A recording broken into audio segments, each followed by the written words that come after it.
Hello my hungry peeps, this is Kat aka Kakibot and I make videos about life and travel around Scotland and Edinburgh, and today we are going to be visiting some of the newly opened places to eat. I gotta say that over this summer there's been quite a lot of places opening and I've been quite overwhelmed and I really wanted to visit them all, but unfortunately that would be quite fiscally irresponsible, so I had to boil it down to the ones that I really wanted to visit.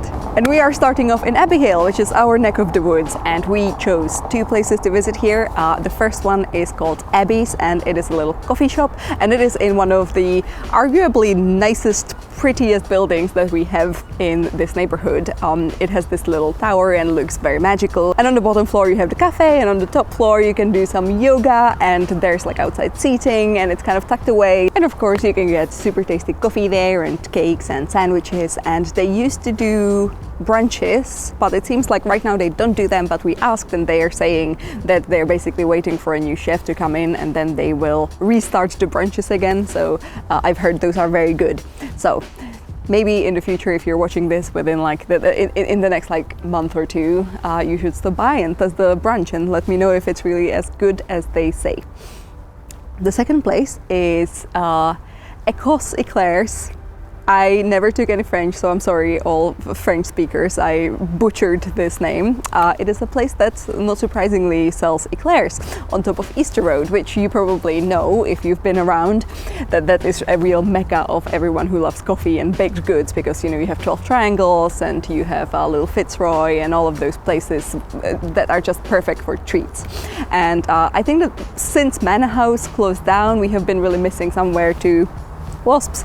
We have been really missing somewhere to get like, you know, like patisserie style goods, and this is the perfect spot for that. We bought one like traditional one with custard inside and chocolate on top, and another one which was Cranachan themed, so you know, very Scottish, and they were both really tasty and actually quite different from each other. The Cranachan one is more kind of lighter with whipped cream and that like raspberry tartness, and the traditional one has that like creme pat and the dark chocolate on top, and it's like richer and they're amazing.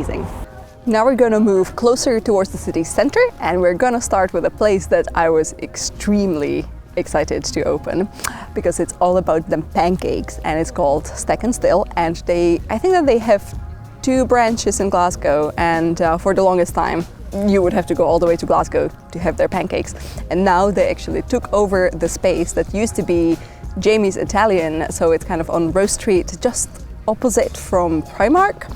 And yeah, so it's this really fancy looking space that does nothing but pancakes, but they do so many kinds. You can customize them any way you want. You can go savory, you can go sweet, you can probably go a bit of both. They also have like protein pancakes if you're health conscious.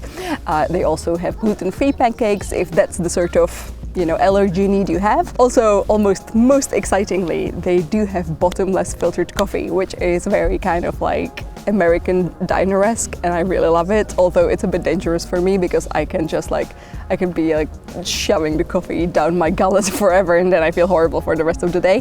But their coffee is very nice, and if you can take quite a lot of caffeine, then this is actually quite a good like economical thing, right? Like what a deal. If you're not into hot coffee, they also have an actual espresso martini bar, which unfortunately opened after we visited, but it is open now, and I think that they have like 20 different kinds of espresso martini, which is super great if you're like trying to explore the city and you need something to both relax you but also like give you a bit of an extra hype. So yes, Stack and Still, amazing.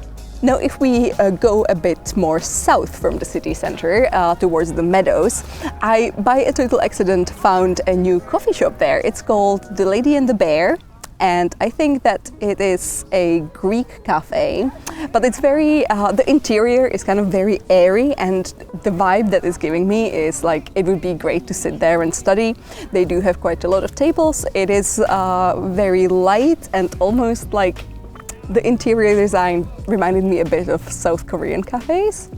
But yeah, it is definitely very Greek, which you will see once you peruse their dessert menu, because it is definitely full of those like delicious Greek baked treats. I did try their apple cake, which was really tasty. It actually reminded me, like, it was like a combination of nice sponge cake and apple strudel. It was like the best of both worlds. It was really nice. The opposite way, if we go further north from the city center and end up in Stockbridge, there is a new ramen joint there. Yay, there is never enough ramen joints. So this one is called ROKKO, and it actually looks very authentic to us.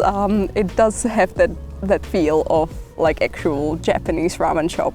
And what I really liked about it, aside from the really friendly staff, they were really nice, I liked that this is a place that doesn't do tonkotsu ramen, and usually Westerners really like tonkotsu ramen. That's like the pork broth, heavy, oily, just like rich ramen, and you know, that tends to be everyone's favorite, but it is not mine. So I actually really liked that here at ROKKO you can get shoyu, which is the soy sauce based ramen, and then the shio one, which is like a salt based, but you know, it also has like, you know, chicken and stuff like that. But yeah, they do the other types of ramen that are not tonkotsu, and they are delicious. I have to say that even though the broth is not as rich as you get with tonkotsu, the other stuff that they put in are so flavored. Like, it's so flavorful. I had the vegetarian one. It was like a spicy vegetarian, and it had about 8 different types of veggies on top, and each one of them was different. Like, some of them were like pickled, and some of them were crunchy, and some of them were kind of like spicy, and obviously the broth itself had a bit of heat. The noodles, I believe they do on site themselves. They are very thin, so it's kind of like, could you call that like Hakata style noodles? No, I'm just showing off. I don't think if I'm saying the right thing, but I think so. I think that the thin ones are Hakata. Anyway, if you know more about ramen than me, feel free to correct me down in the comments below. And the last place I'm going to tell you about is called CHUMS, and that's already starting on a high note because I love the word chum. Anyway, it is down in Leith, and let me just start by saying that this is one of the prettiest places I have visited in a long time. They really put a lot of thought and creativity into the interior design, and honestly even in the outerior design. That is not a word, but it should be. Exterior. Okay. Sorry, I am really like making this up as I go, so sometimes I just have to also make up the words. Anywho, yes, so it's this, it feels very retro and yet very modern, and like when you hear this you think like, wow, that sounds like kind of pretentious, like it sounds kind of Instagrammy, but it is literally the least pretentious place you will visit because they only sell pies and beans, and also some like traditional Scottish treats. And I think that's just that like juxtaposition, talking about pretentiousness, this juxtaposition of this like Instagramminess and like picture perfectness and this like affordable classic like working class meal you get there is fascinating to me. If you want to explore Scottish cuisine, and if you also want to take some nice pictures while you're at it, I think you should definitely get your butt down to Leith and visit CHUMS. Also, the staff there is very lovely, and you can get some, you know, iron brew and tasty coffee, and just, you know, take it away and like eat your pie and beans on the shore, something like that. Romantic. They do have a lot of types of pies. They do have Scotch pie and macaroni pie and haggis pie. That's what we tried. We had the haggis pie and then we had the macaroni pie. Okay, I think that's enough of excitement for CHUMS, but trust me, like, it is both adorable to look at and tasty to eat at. Yes. Before I go, I wanted to mention one extra place that is opening, I think, officially tomorrow, and that is the Johnny Walker Experience, which is on the west end of Princess Street. It used to be like an old-timey department store, and then like a couple of years ago they closed down, and there's been a lot of works, and it looks very nice now, kind of cleaned up. And from what I've seen from like local influencers, it does look very swanky inside, the whole like whiskey experience you get there. Unfortunately, I did not get invited. One place where I did get invited in the past was the Holyrood Distillery, which is also very nice. So if you're looking to visit a distillery and learn more about how whiskey and gin is made, then I definitely can recommend Holyrood Distillery. It's very nice. But you know, if you want to do things really fast and you want to like just stay around the city center, or like if you just have a very limited amount of time and you're like in the new town, maybe this Johnny Walker Experience place is gonna be just what you need. I did see a really nice reel by Taste Expectations, which I'm gonna try and download if that's possible and put it here, where she shows what is in there and how it all works, and it looks very fascinating, and clearly a lot of thought went into it. Yes, and that is truly it from me. I would love to hear from you which one of these places would be the top one priority on your to-do list next time you visit Edinburgh.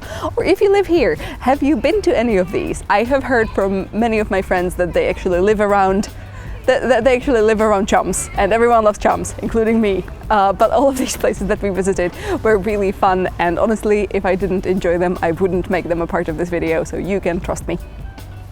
Don't forget to visit me on Instagram on KakiBot and KakiBlog. I also have an Etsy store full of Scottish themed merch, which is also fun to buy, especially now in the run up to Christmas.